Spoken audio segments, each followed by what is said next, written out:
అండి, మా ఇంట్లో ఈరోజు నేను షాప్కి వెళ్ళి ఏదో చికెన్ నూడిల్స్ తెచ్చుకున్నానండి. చికెన్ నూడిల్స్ తెచ్చాను.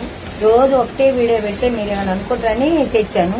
ఇదిగోండి ఉల్లిపాయలు ఎలా ఉన్నాయి. మా ఇంట్లో స్పూన్లు ఉన్నాయి, వాళ్ళు కూడా ఇచ్చారు 2 స్పూన్లు. మా ఇంట్లో అవి బాగున్నాయి కదా, అందుకని ఇవే తిన్నామని తెచ్చుకున్నాను. ఫోను కింద పడి పగిలిపోయిందండి. అది చేపించుకొని వచ్చాను. అరటికలు అబ్బాయిలు వేస్తున్నాయి, అది బాగున్నాయి చూడు.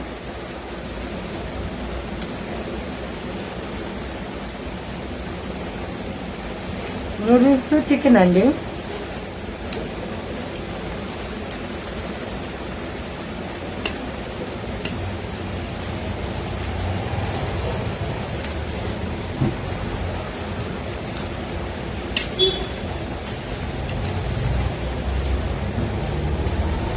లైక్ చేయండి, సబ్స్క్రైబ్ చేయండి, నూడిల్స్ చూడండి, మీరు కూడా తెచ్చుకొని తినండి ప్లీజ్. హాయ్.